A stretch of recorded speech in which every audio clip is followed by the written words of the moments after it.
Hello and welcome to the Services School Stories podcast. You'll hear from veterans and partners who'll share their stories and insights about how you can use higher education to transition from the military and achieve your goals. Now let's get going. All right, welcome to the podcast. I am your host for today, Services School CEO Alec Emmert, and today we have Eric Goins with us. Eric is a very, very impressive veteran. Not only did he serve in the U.S. Army, but he is currently pursuing both an MBA and a Master of Arts in Global Affairs at the University of Notre Dame, where he made the jump to become a D1 athlete and currently is a kicker on their football team, which made it all the way to the national championship. So a very, very impressive story and journey, and one we'd love to hear a little bit more about. So Eric, over to you. Can you just share a little bit about yourself, your background, and what brought you to this point? Sure, Alec. Thanks for having me on.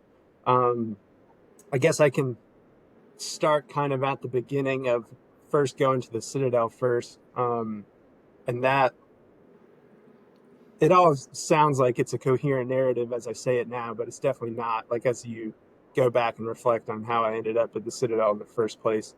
But thinking back on it before we started talking today, kind of trace it back to the example of my brother, who was kind of influenced by the example of one of our cousins, and then like our grandparents on both sides in regards to my brother, because both of my grandfathers served in the military, one in the Army, one in the Navy.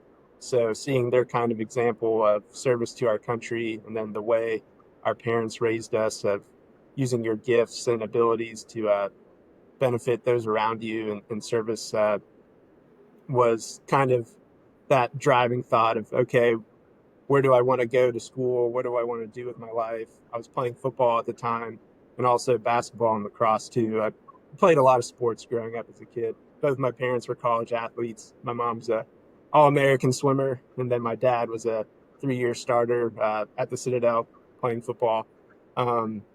So I have a lot of different things all kind of leading to the Citadel, I guess, because my mom's side of the family, she went to the College of Charleston. My mom's side of the family's in Charleston. So kind of growing up, that's where we'd go in the summer for vacation, see family, go to the family beach house on Sullivan's Island, spend time there. 4th of July's were awesome. But yeah, kind of being able to play football at the Citadel while also going into the military, which was something I wanted to do at the time in high school.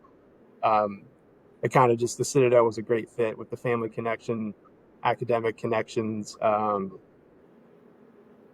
athletics, and then also just, I really was a big fan of the honor code and just a cadet will not lie, cheat, or steal, or tolerate those who do. Like, I really wanted to go to school with a bunch of people that were living up to the same standards that I had for myself. So that's kind of a long way to say that, I guess. Yeah, cool. So were you recruited to play football at the Citadel, or did you walk on there? Yes, I was recruited there. The funny thing is my cousin, a different cousin, but same immediate family as the cousin at the Merchant Marine Academy. He did not go into the military, but he did walk on as a kicker at the Citadel too. And he was the kicker just the year before I started there. So we just missed each other by a year. But so that was another thing. I had the inside scoop from him on what it was like there, or so I thought, and also from my dad. I thought the Citadel, I didn't realize how hard it was going to be. And I remember one time calling home to my dad and saying, like, Dad, why didn't you tell me this was going to be like this? And he's like, well, I thought I could have changed. And you kind of don't remember all the hard stuff. You just kind of just remember the good memories once you're gone so many years later. So yeah, I don't know. But so there's definitely a lot of wake up calls that I had at the Citadel, because um, one thing I'm not lacking in is confidence in myself. But then definitely there were times at the Citadel where my confidence was shaken, and that's kind of the point. I recognize is you find out who you really are when you're under a lot of stress from a lot of different things at the same time. So it was all good training in the end and preparation, and I'm thankful for that. Yeah, it's really interesting to hear about your experience at the Citadel, and I think that not a lot like everybody knows about the Citadel, VMI, Norwich.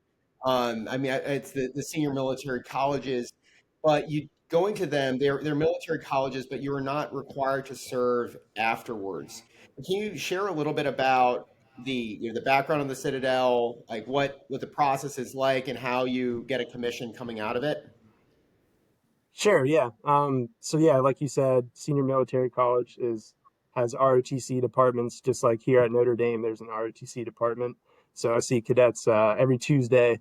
They wear their uniforms, and but that's just one day a week here. But at the Citadel, every single day you're in uniform, in a different kind of uniform, not an actual military uniform, a distinct looking gray duty uniform, as it's called. Um, but so you compete in the same way to earn ROTC scholarships before. So prior to coming to the Citadel, whether you're Army, Navy, Air Force, Marines, in even Coast Guard, I'm not sure. The Space Force wasn't around when I was there, so I'm not sure if they have that department going at the Citadel yet. I should look into that. Um, but some guys and girls show up already with scholarships, and then others compete for contracts. If you're a contracted cadet, as they say, that's a big deal. And so I was one of the second of those options, the latter, where I knew the Army was something I wanted to do, but I was just on a football scholarship first, so I didn't pursue the Army scholarship. And then for a time, I was thankful for that because once I got to the Citadel, I was like, "Oh man, I can't do the military. No way!" Like I made a terrible mistake for the reasons of being hard and other things like that. But then, fortunately, I came back around by the spring of my junior year to where there was still openings, but really only one, and I got that last opening to be an Army contracted cadet, and then the rest is kind of history that maybe we'll talk about. Wow. All right. Then I'd like to know a little bit about the Citadel football team because you're a Division One football team. Like I've seen you play like Alabama and some pretty big name schools. So, question is, which positions did you play on the team, and how long were you playing there, and like what was the experience like playing football there, and balancing it with your military obligations? Yeah. Yeah. So FCS, so Division One AA, as it used to be called, so the football championship subdivision. So we would play one big game a year. Talking about Alabama, we'd play like one FBS school a year. So my senior year, we played South Carolina and beat them in order to clinch a playoff spot, which was really awesome. Really historic win for our school, and that was awesome to be a part of that. But other years, yeah, we played Clemson, Florida State, Georgia Southern, who was FCS and then jumped to FBS during that time. App State, UNC Charlotte, just called Charlotte now, and then Old Dominion. So those are like the big name, big time games we got to play in. So maybe I'm jumping ahead too much, but when I got to Notre Dame, I was able to say like, hey, I played in a lot of big games before, even though it was the FCS level. So I felt confident in that I could play at the highest level. But yeah, like we played against Jameis Winston the year after he won the Heisman and national championship my junior year, so I got to play um, at Florida State, which was really awesome. It was their home opener. Um, they unfurled the national championship banner and all of that during the game, but we didn't see it. But they did that, so it was just a cool environment to play in. But sorry, I can't really remember what the other question Oh was. yeah. So were you a kicker or did you play any other positions? Yeah, kicker and punter. I always wanted to be a college and then NFL quarterback. I had like Brett Favre, Peyton Manning, like uh, those kind of posters up in my wall, Drew Brees. And then sophomore year of high school, got switched to safety. And then going into like my senior year, um, my older brother, was a football kicker too, and he had a kicking coach, and he started with him sooner than I did. And then I followed him to the camps and instructions with him. His name's Paul Woodside in Alexandria, Virginia, and he runs an organization called Before You Kick. And he's had a lot of success and on the field, but also just like developing people like to be good people because he's a very faith-based spiritual guy. Um, but a lot of NFL punters and kickers would train at these things we'd go to. And so a punter for the Steelers at the time, Jeremy Capanos, was there, and I was punting pretty well. And afterwards, he asked me, did I want to pay for college? And I didn't really get like what he was talking about. I was like, no, I don't want to pay for college. And he said, well, if you keep punting like this, then you're not going to have to. And so that kind of not instantly, but no one was telling me I was gonna not have to pay for college playing safety or quarterback is still what I wanted to be. But I realized I can maybe be a pretty good kicker. Um, and so I really like football. That was my main sport. Like I loved it the most, but basketball and lacrosse were right up there with it too. Um, but once I realized that was the way I was going to be able to keep playing football, that was where I really decided, okay, this is what I should commit and dedicate to. Gotcha. And I do have one very kicking specific question for you. So I was actually a kicker in high school, never made the jump to the college level. Grew up playing soccer. And the bottom line was it was like a leg strength thing, right? I never had that like super strong leg. And I did like, I felt like I tried everything. Like I did squats, did lead lifts, everything to give myself strong legs. But it's like no matter how much I lifted, like I never could kick it further. And I was like, how do I kick the ball further? And do you think leg strength can be trained, or is it something you're born with? Yeah, I don't know. I think I was kicking from like the moment I could. Like I have an older brother and sister, 4 years and then 2 years older than me. And then I was like one of the younger kids in my neighborhood growing up. So I was always playing with older kids, always trying to keep up with them. So I attribute really a lot of my athletic success not only to my parents, but just to that. I had really like competitive, kind of bad temper as a little kid because I would lose a lot. Um, but I don't know. I guess I had I, like the youth soccer when I'm 3 years old running around. I was pretty good even then. So I don't know. I think it's kind of a mix of both. But then you can definitely improve it. But sometimes maybe it's just not meant to be. Yeah, because you're talking about this coach, and I'm in my head. I'm playing myself back to my high school times. Like I wonder if I'd had like a coach or something like that. I could have kicked the ball further, but to me it was like 50 yards was just like kind of like my threshold. I couldn't get much past that, no matter how hard I tried or how hard I worked. And then yeah, I just remember talking to people, and then some people would say it's like a nature versus nurture question. Some kickers will say like you can train to have that Sebastian Janikowski leg, while others say it's just kind of like God given like fast twitch fibers. You either have it or you don't. So interesting to hear your perspectives on that one. Yeah, maybe it's a mix of both. That's what I think. Yeah, well, no, very cool. All right, so jumping out, so you're at the Citadel, you're playing football, you're doing the Army thing. So that's very, very impressive. That's a lot of work. And I remember I was talking to a friend of mine. I actually went to jump school with a guy who was Citadel. He was currently a cadet. I was a cadet or midshipman at the time, and he was talking to me about. He's like very few Citadel football players ever get a commission. He was like, it's just kind of like the hard chargers are not like on the football team, and so what percentage of the football team went your route? Like, how many football players ended up pursuing a commission? And then talk me through your process about picking the Army and picking your branch in the Army that you want to serve in. Yeah, sure. Yeah, because earlier you asked about how did I balance it, and kind of the short answer is I didn't have to balance it for too long because I had signed up my second semester of junior year. But thankfully, I was taking ROTC classes the whole time because that's the interesting thing and unique thing about the Citadel being a senior military college. Whether or not you actually go into the military, you still take the ROTC academic classes. So I was still like academically aligned, which is how I could jump in.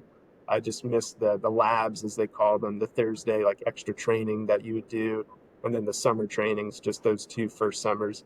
Um, but fortunately, I was able to catch up. But sometimes I felt behind. But it all worked out. But there were two other guys in the Army in my class specifically that were contracted cadets, and they graduated and commissioned with me. And then there was an Air Force guy as well. But like the exact numbers, I think maybe by the time we graduated, the senior class and the football team was like 18 or 19 guys. But that's my memory's failing me there. So 4 out of 20 roughly. So yeah, not very many. It's not too many people do play sports and then serve in the military as well, just because there is a lot of time conflicts. I did even once I did contract, I did have to miss some trainings because I had a football game. Can't go to Fort Jackson, South Carolina. And sorry if it's Fort Jackson's not called that anymore. I don't know what it is called. I Uh, think I think it's Fort Jackson. okay, good. Um, but yeah, because we had a game. Tennessee Chattanooga that weekend. I do remember that in my uh, ROTC cadre. It was like, well, are you really gonna miss? It's like, yes. But he didn't like that. But I was able to make it all up. Um, but yeah, it was good. I feel like, and even in the military, when you have a limited amount of time, that really focuses your efforts and energies. Like you don't have time to do other stuff or waste it. If you do, then you're not going to get done whatever you need to get done. So I kind of thrive in the short time frame environment. It kind of helps me keep my edge. Absolutely. And so, which branch did you commission to into the Army? So the Army, so again, probably not the best on the numbers here, but 17 branches you pick, you rank them in order. So for ROTC, and it's different than OCS, and then the U.S. Military Academy, where they get a little more leeway in where they go. But for ROTC, you preference what you want, and then they kind of fill based off the needs of the Army, and then what your preferences are and how you stack up, where you rank nationally. So you are competing against all the other ROTC cadets in the country. um, so I ended up being an infantry officer first, but I was a little hesitant to go that route. But sometimes this is where my faith comes in. I kind of ended up where I needed to be. I put a 10th out of 17, and 10's kind of like a number that's followed me around in my life. So I put it as 10, and I said, it's meant to be if I get this. But, kind of scared because it's like, infantry is the real deal. That's what, and I was afraid I wasn't going to be good enough too. And I didn't want to do something that I wasn't good enough. Like earlier, before we started recording, I talked about wanting to use your gifts and like going where you think you can do the most good. And I was kind of had some self doubt there. But fortunately, the whoever makes the decisions in the Army at HRC, Human Resources Command, or whoever slots ROTC cadets knew better than I did. And I'm actually really glad that I was infantry in the end once it was all said and done. Um, but I was branch detailed, which means that I started off in combat arms, and then I did get what my first choice was, which was Signal Corps. So IT, like radio communication, because I put that first. Again, sometimes I make decisions and I look back and I say, man, why did I make that decision based off that info? I just enjoyed talking on the radio at the FTXs, the field trainings. I thought that was cool to battle track that way, movements, call up reports. Like I enjoyed that. So that's why I thought Signal Corps would be fun. But it's kind of good. Maybe my, again, cadre kind of saw it's like, no, he's enjoying the field aspect of it, the infantry part of it. Because everyone in ROTC, you get the baseline of infantry training, like that's small unit tactics. That's what everyone learns first. Because then no matter what you do, we don't have quite the saying of the Marine Corps of every Marine or rifleman, but the Army operates kind of in the same standard, but just doesn't maybe broadcast it as much or as well. Yeah, HRC probably saw a D1 football player and was like, all right, like we're sending him to the infantry. Yeah, Talk us through that process. So I'm Navy, so I didn't really understand the whole like branch detailing thing like you're talking about. Because for us, it's just you get your assignment and you go to it, and there's no kind of like transition unless it's kind of like a mid career thing. Um, but so you started out as an infantry officer, so you did all your infantry officer training, and then you did kind of like your first tour as an infantry officer, and then switched over to comms. Is that how it worked? correct. Yeah, so you go do initial officer training. So for me, it's called infantry basic at Fort Moore slash Benning. Um, and went to airborne school after that. Really went to Ranger school, spent a lot of time there, got med drops, didn't graduate in the final phase in Florida. And then again, where people say stuff to me like, I got medevac in a Black Hawk for like heat stroke slash cellulitis impetigo. The flight medic says to me, "Don't quit next time." As I'm being unloaded from the helicopter, and I'm like, "Man, what are you? I didn't quit. What are you saying?" But so I ended up going back later, and I did graduate, and so kind of point to that moment. It's like, oh, that's a seminal moment in my life, but you don't realize it at the time. Um, but so I showed up at Fort Johnson, Louisiana, and without a Ranger tab, and as an infantry officer, that's not good. And so the first question and meeting you have with your battalion commander is when you're going back. And I said, well, as soon as I'm medically allowed to, because I couldn't go in the summer months anymore. I had to go in the winter. So I had to wait a little bit, but I went back. But yeah, as far as branch detailing goes, once I finished my infantry time as a lieutenant, you go to the captain's career course. And so that's where the transition happens, where you get like your training. Because if I had stayed infantry, I would have gone to the maneuver captain's career course. But instead, I went to the signal captain's career course. And that's how you learn how to be a signal captain. So that's where I got that training. So it's kind of it is not like a seamless shift, but it does work pretty well to where if you shift around, you have some professional education kind of buffering that change to get you ready for what you're doing next. So um, that's how that works. Yeah, so hearing this adversity story is really, for me, it's really powerful. It's something I'd actually like to hone in a little bit on because, so for you, you're someone who, D1 athlete, yeah, very successful at everything you did, and get to like you say, got to Ranger School, had a medical issue like that where your body basically quit, and then you're kind of being dragged through the coals.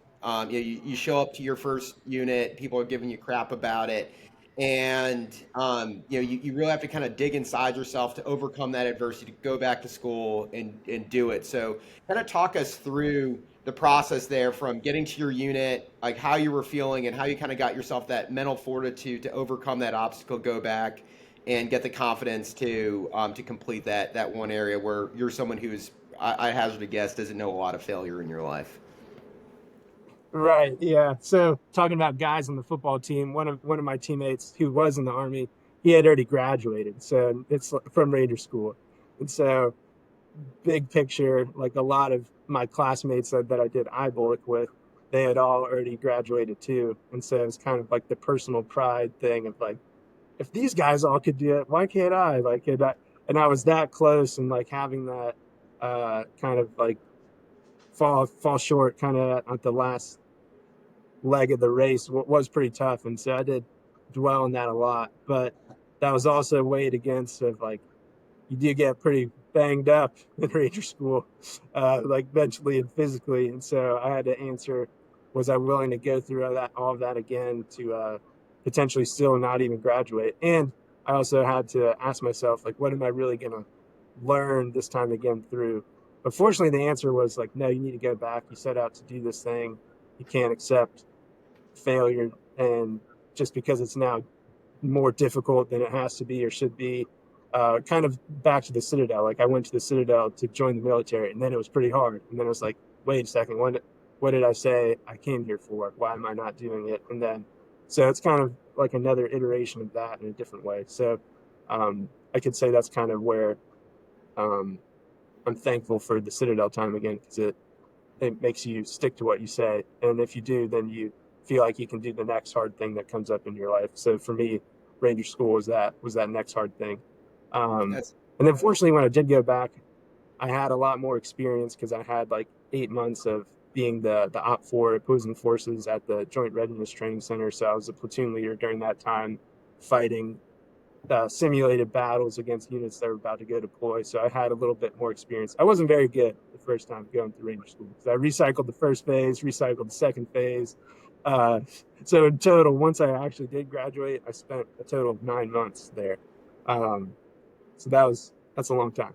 And so, but fortunately, I was able to kind of use some of my experience to help the other people in my class when I did go through the next time.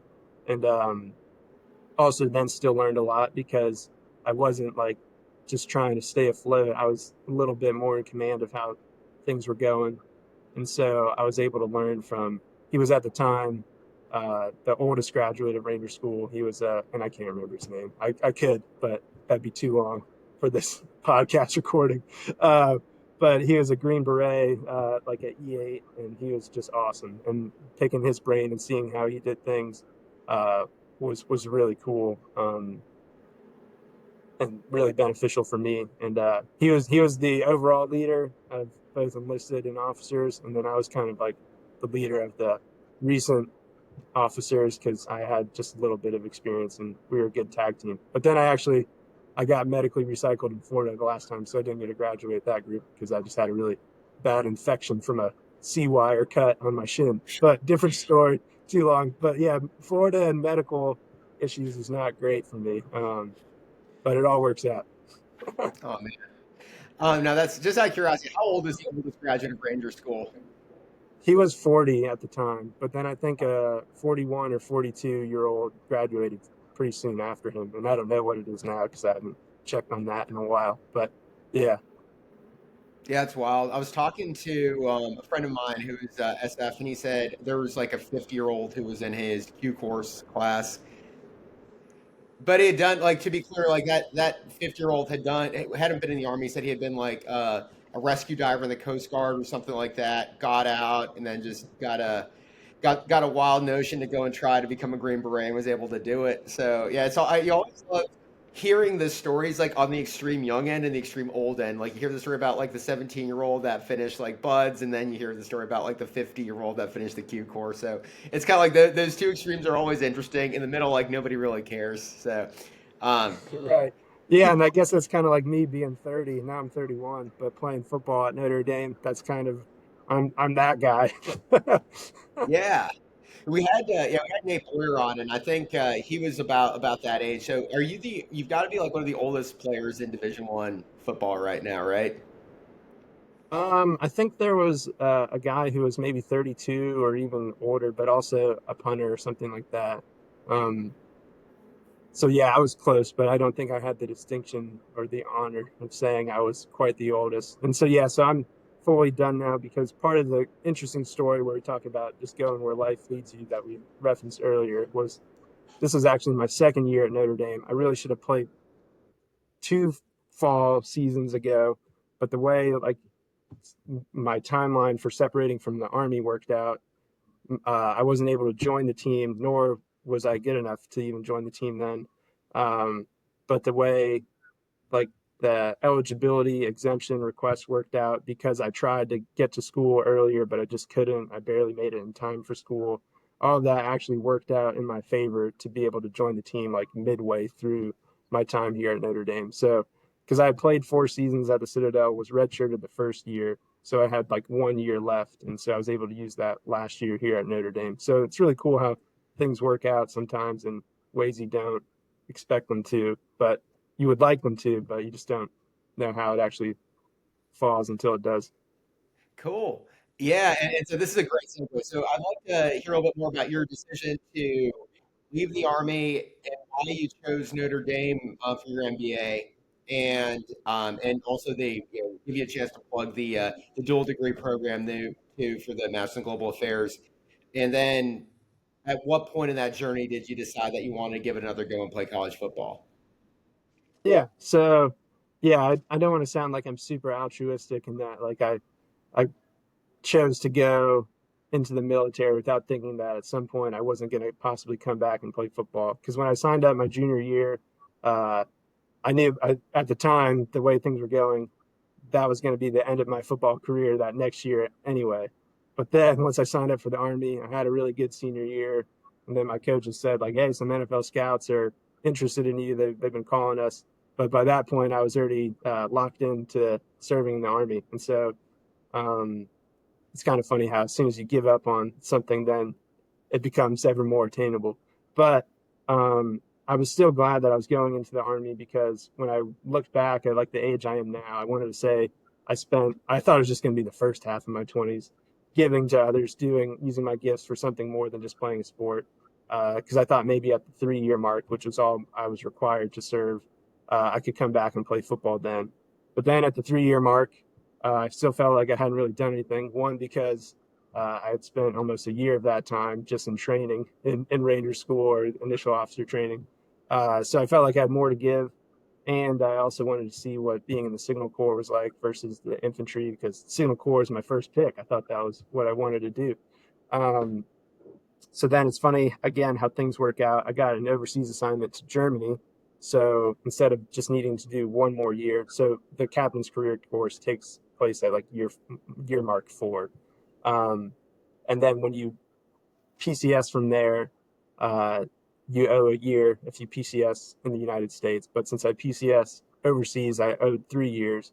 So that idea always in the back of my mind of maybe making a return to football seemed kind of pretty far off and unrealistic then, because I was just going to be pretty old, and to go back and play college football at that point in my life, it's like that's kind of not worth it. And then I thought, oh, maybe I could go play professionally, but even still, then it's like there's always hundreds of guys who can do what I do. Like that's kind of the reason why I didn't want to take a shot at something and then fall short in that, and then be like, what next? When I could have graduated from the Citadel and commissioned there and started serving in the military right away.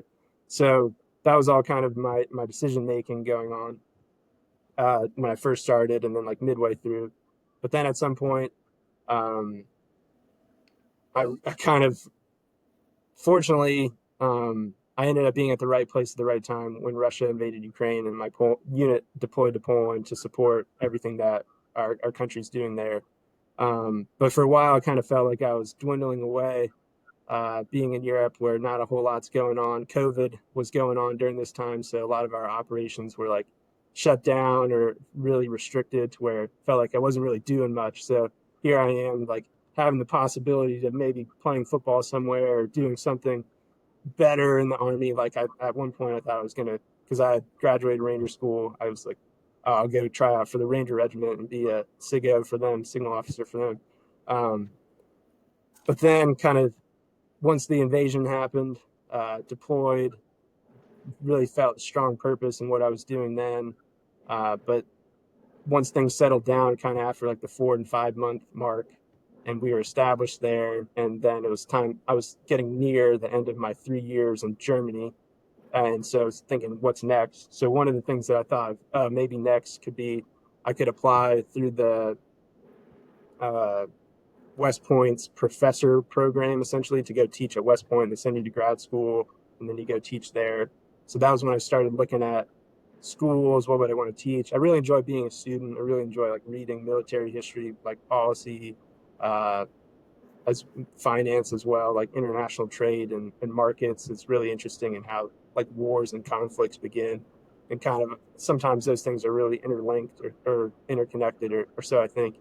And so started thinking about what would I want to teach, where would I want to go, and Notre Dame was one of those schools to where I thought if I'm accepted, if they want me to teach, I would want to maybe go to Notre Dame. Again, football is kind of like way down on the list, but like it's still there on the list of like, oh, I could maybe try and play football there. That would be awesome. Um, and then like some other things happened to where Notre Dame jumped up higher on my list, and I ultimately applied to Notre Dame and only to Notre Dame at the same time as I was applying through the Army to teach at West Point. I didn't get accepted to teach in West Point in that whole program on the exact same day that I was accepted to Notre Dame's MBA program.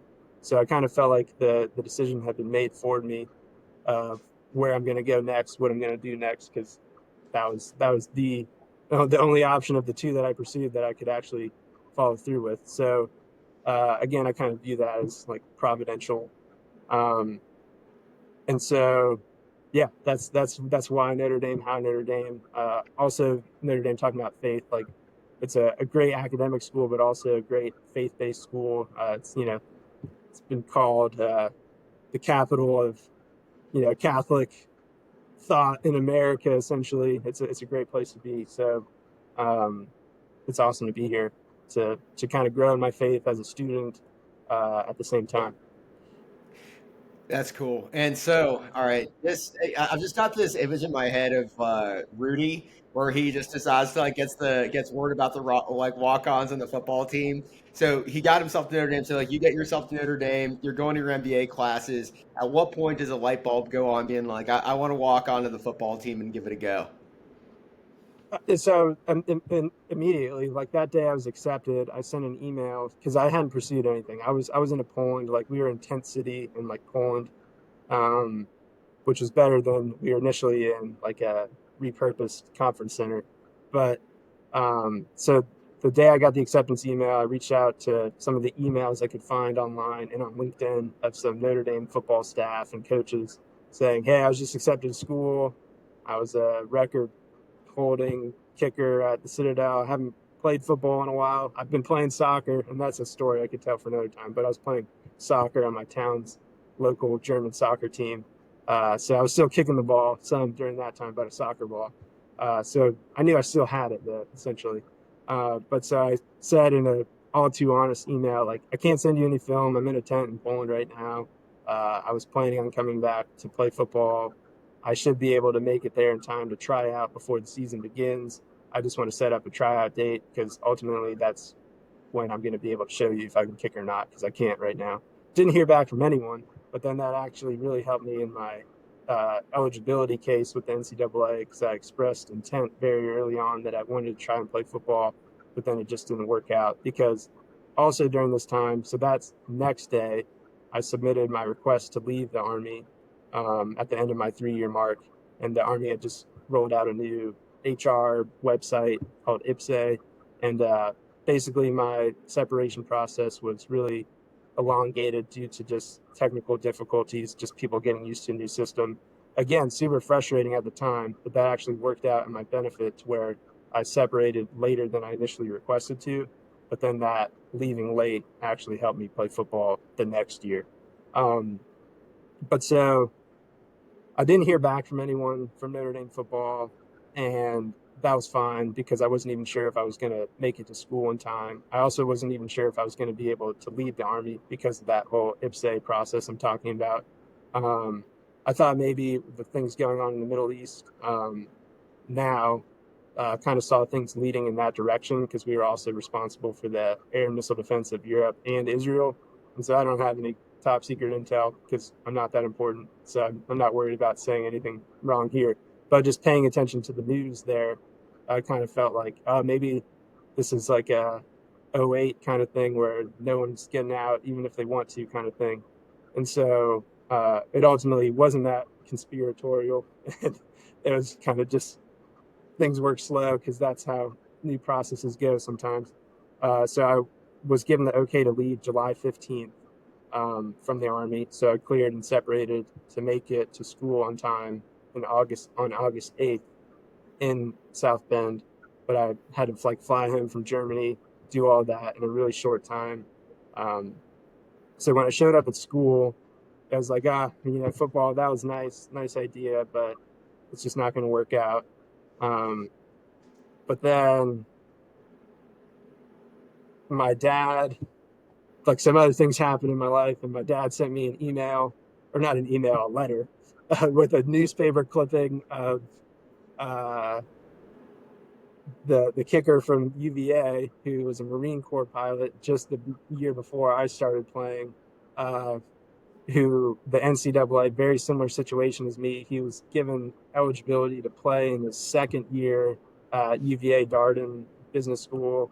And so that kind of reignited the foregone dream of being able to play football again, because it's they gave this guy an exemption, maybe they can give me one too. And one of my best friends who I played with at the Citadel was like, yeah, Eric, this is the best time. The NCAA is giving waivers to everyone. You're like, why wouldn't they give you one? So I started kicking the football August of 2023 to just see if I could still really do it again. And by the end of September, I was able to get in touch and actually converse with the Notre Dame football coaches, the special teams coaches, one of them, about potentially trying out. And he was amenable to the idea, sort of, but couldn't really commit to anything of when, because I just said, when can I try out? And then ultimately, by the end of November, I met with the special teams coach, and I was offered a spot on the team without even having to try out, which was shocking to me. I was like, really? You guys don't want to verify? Because I sent them my highlight tape. I have a YouTube career highlight tape on there, and they saw that. And I guess they knew I was honest. They could tell, because I met with them first and at the end of it. Because I didn't want to say, oh, I'm good, and then not be good.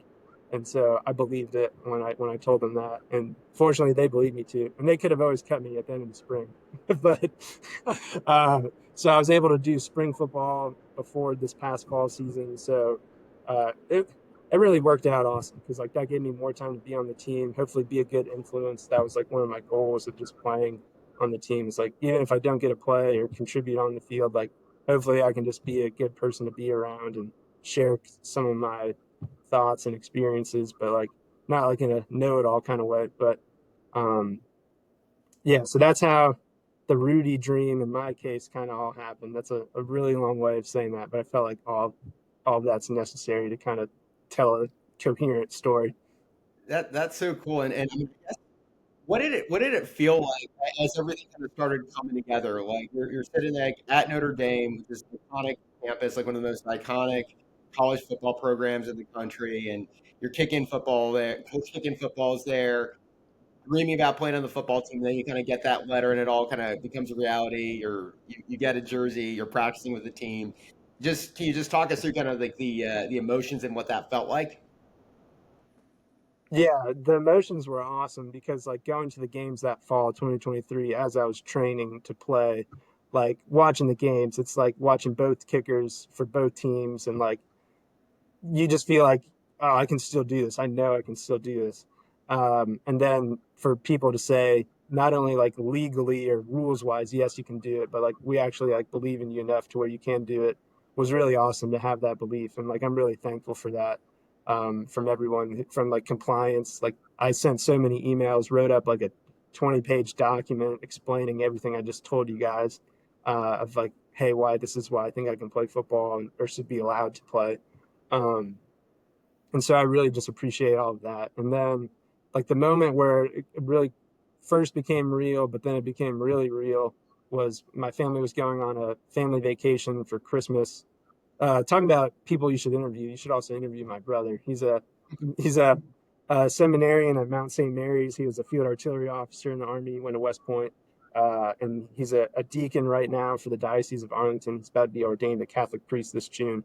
But so we were kind of going on a family vacation to celebrate him, just doing everything that he's been doing because he had a seminarian trip to Rome canceled due to COVID years before, and so this was a way for him to go there and us tag along too, because why not? So my immediate family, we went on that trip. But as my dad and I, we went a few days before everyone else.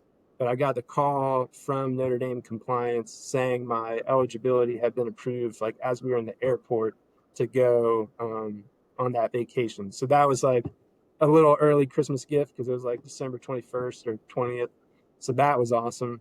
Um, and then the first time I was able to kick in the indoor football facility, like maybe later in January or February of 2024, um, it was very similar to I broke my leg in high school playing football senior year, and then basketball season I was finally able to be cleared, and I was able to go shoot around for the first time by myself in the gym, and it was just like such a happy moment to be able to do something that like I had felt like I was missing out on, and was able to do that again, and so that was like that moment times 10. It felt like when I was in that indoor football facility, like one of the best in the country, like just kicking a football by myself. Like, cause I had been on the soccer fields, which are also really nice at Notre Dame, just kicking there. But to like be inside that building and to be a part of the team and like I'm working out, I'm a football player here at Notre Dame and like they want me to be here was just like it was really awesome because all those other things that I described, like the ups and downs, for them to be there kicking a ball, just having fun was really awesome. Yeah, that's wild. And what was it like getting on the team? Like, did they give you a big introduction when you joined? You're like, hey, here's Eric. He's Army veteran, or did they just kind of like put you there, put you in the mix, and it was up to you to introduce yourself to everybody? Yeah, so they graduate transfers or just transfers of any kind, and then incoming freshmen. Because now, like the big change from when I first played was early enrollees, guys graduating high school a semester early to start in the spring to play. So, like one of the first team meetings, or probably the first team meeting, the whole team's in there. Coach Freeman, the head coach, calls up all the new guys. You have to introduce yourself, say like what high school you're from, what position you play, where you're from. And so for me, it's a little different. And if you're a graduate transfer, what college you came from. And so I said all that as well. And then I said, and yeah, for the last 7 years, I was just in the Army, and I'm just excited to be here, something like that. And then Coach Freeman was like, and tell him how old you are. And I was like, I'm 30, coach. And then he's like, 30 years old. All right. And then like, it was kind of funny. Like it was a good moment, but standing up there, I'm standing next to like two 17 or 18-year-old, like offensive linemen, like early enrollees. And I just felt like so small compared to them. Like, and I told one of them later, I was like, yeah, man, I felt so small standing next to you that day. His name's Anthony Matt. And he's like, yeah, and I felt pretty young standing next to you. So that was it. It was like a lot of people. Another question I get asked a lot is like, what's it like being with like 18 to 22-year-olds on a team? And like in the military, you have 18 to 22-year-olds. That's like your junior enlisted. So like, I said there wasn't like an adjustment period for me for that. Like the only kind of adjustment is like I was also their peer as well. Like I wasn't technically like their superior officer, like um, in charge of their roles and responsibilities and like the scope of their work. I was also just a football player being coached up by the coaches too, and getting a lot of like just informal advice and asking questions like, hey, how does this work? Because I have a frame of reference for what football is like from the Citadel, but that doesn't necessarily mean that's how things are done at Notre Dame. But interestingly enough, like a lot of football is what I ultimately have decided, and a lot of overlap, the way practices are run, the way weightlifting sessions go, like training, all of that. I felt like it was good to be on another team again after having just left like the Army team, which I was active duty for 7 years, and then the 4 years before that, getting ready like in a military environment. Um, it was cool to have like another team to be a part of, and kind of like sharing experiences with guys working hard for something, and then everyone got to see the results of that this past season. So that was just a really fun experience to be a part of, pretty much from like start to finish. There are some ups and downs even within that, um, and things probably went better than how I realistically could have imagined them to have gone. But um, you kind of have to have that belief in yourself that things are going to go the way you want them to, because that's kind of is what's needed to be there in the first place, I feel like. Gotcha, 100%. And just quick question: did they have any funny nicknames for you, like Grandpa or anything like that? Yeah, the, I hesitate to repeat it, but it's fine because it doesn't matter. But some guys would call me the general. Love it.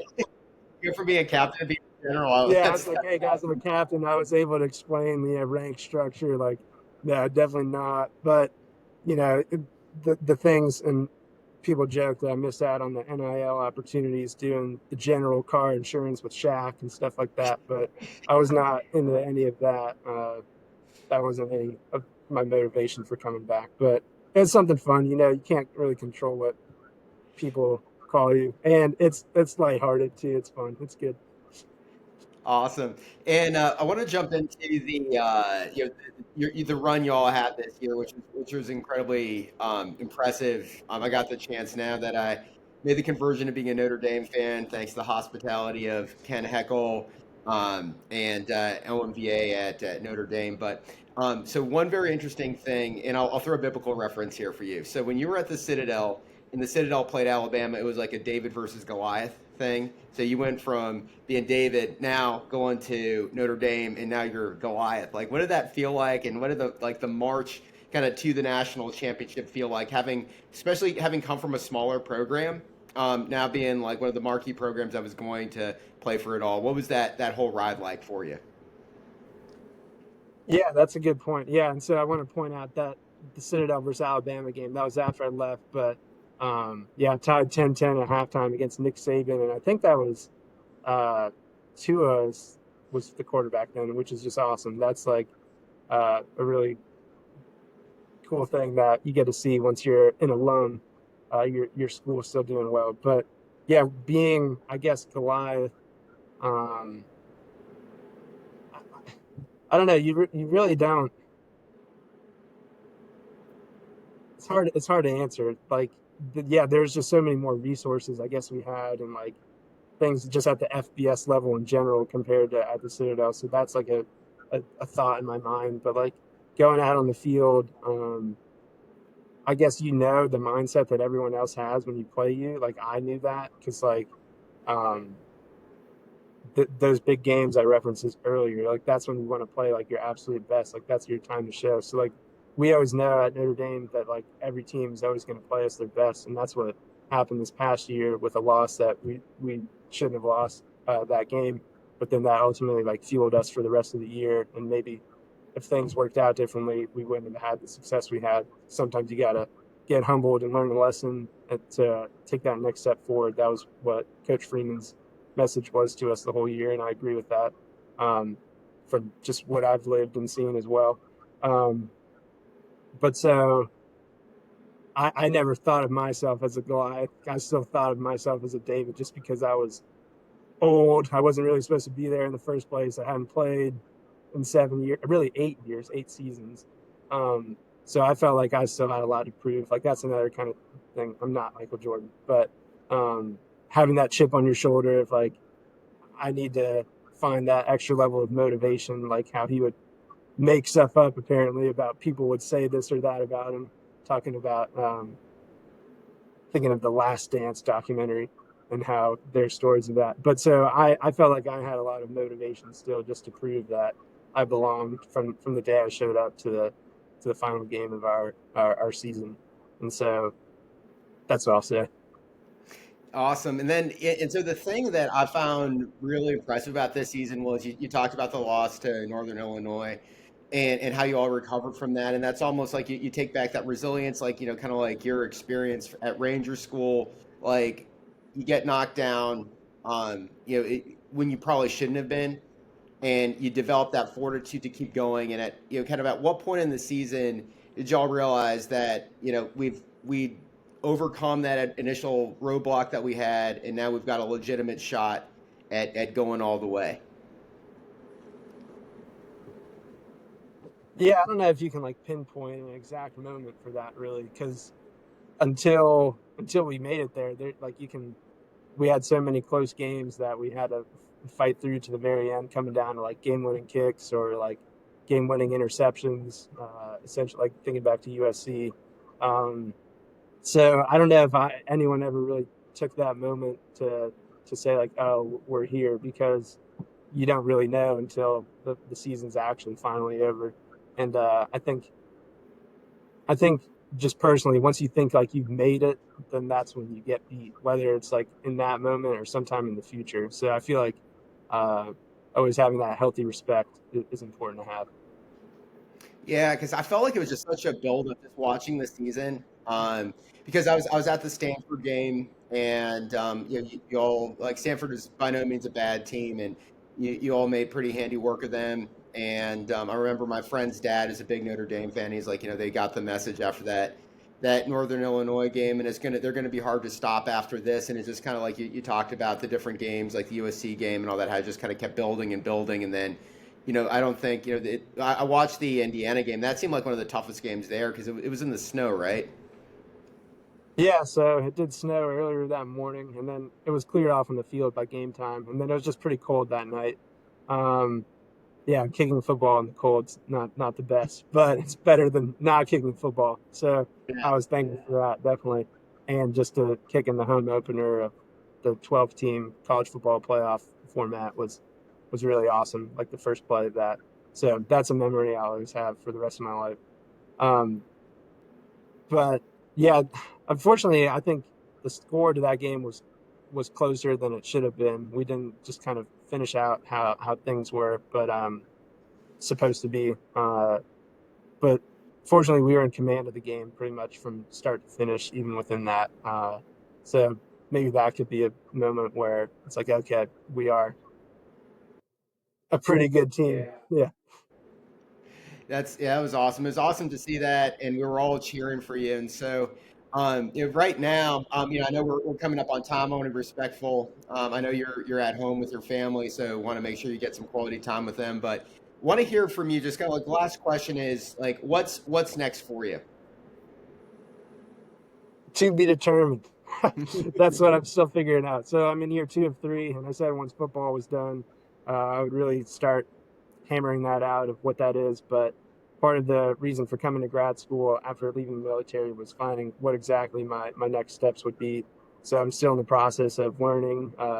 Fortunately, I'm getting to do like a project over the summer through the global affairs program I'm in, to where I'll get to maybe travel to England, do some research there. But I want to continue to give back to our country, just not in the military anymore. So there's a lot of ways you can do that, whether as a private citizen or like working in an industry like maybe financial services. I'm not quite sure. Or I could go back and work for the federal government in some capacity. But there's a lot to be seen there for all of that. But hopefully I'll have a better feeling and direction at the end of this summer and in the next fall, where I really need to start interviewing and networking and reaching out to people. So that's kind of what I'm still in the research phase for what I want to do right now.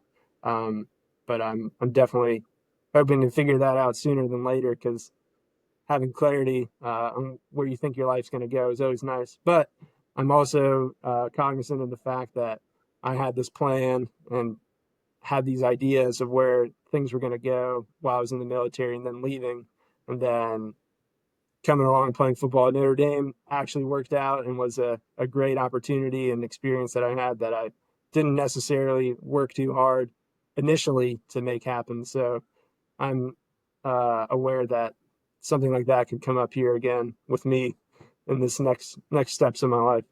The Commanders might give you a call. No, definitely not. Yeah. Good stuff. Well, I will leave it. You give one parting shot to our listeners. Is there anything you'd like to share before we sign off? Sure, I'll just say trust in yourself, and whatever you're pursuing.